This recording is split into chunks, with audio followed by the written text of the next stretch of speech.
Kemudian sedikit tentang cara mendapatkan Bitcoin. Jadi ada beberapa metode atau beberapa aktivitas yang kita bisa lakukan untuk mendapatkan Bitcoin. Di antara lain membeli, mencari, atau menambang atau mining. Yang paling mudah tentu saja membeli crypto exchanges. Itu yang paling mudah. Kita bisa mendaftar. Kalau di Indonesia ada Indodax, ada Rekeningku, ada toko kripto. Itu kita bisa mendaftar. Atau di exchange internasional seperti Binance atau Kraken, itu kita bisa daftar, kemudian kita bisa langsung berjual beli gitu ya. Jadi kita bisa menukar rupiah ke kripto atau dari kripto ke kripto, itu bisa dengan menggunakan crypto exchanges, tidak sulit. Atau untuk yang instan, kita misalnya mau langsung beli, itu bisa di Bitcoin ATM. Itu biasanya tidak perlu mendaftar, hanya dengan menggunakan nomor telepon. Jadi dengan menggunakan nomor telepon, kita bisa memasukkan seperti halnya ATM itu ya. Jadi kita menukar biasanya dari uang fiat,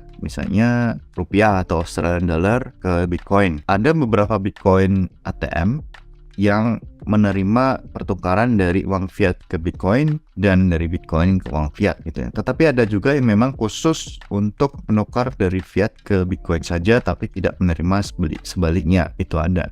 Jadi tergantung providernya, apakah mereka memiliki fasilitas untuk bertukar fiat ke Bitcoin dan Bitcoin ke fiat, atau hanya fiat ke Bitcoin saja gitu ya. Dan tentu saja kita tidak akan bisa mencairkan atau mengubah Bitcoin digital ke fisik, karena memang dari dulu sampai sekarang Bitcoin itu tidak punya bentuk fisik. Kemudian dari sisi harga, bagaimana?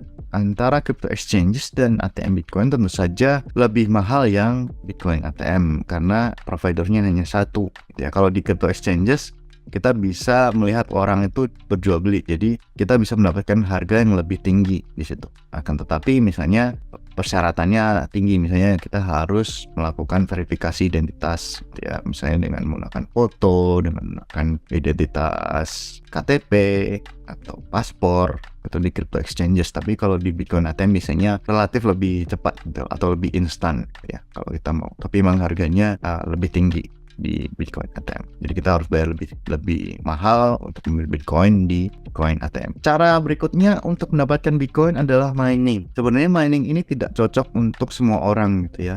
Hanya cocok untuk mereka-mereka yang memang punya modal investasi yang besar, terutama untuk mining Bitcoin. Jadi kalau misalnya kita hanya punya modal rumahan puluhan juta atau hanya ratusan juta, tentu saja tidak cocok, karena lahan mining di Bitcoin ini sudah dimainkan oleh mereka-mereka yang punya modal puluhan juta atau ratusan juta US dollar gitu ya.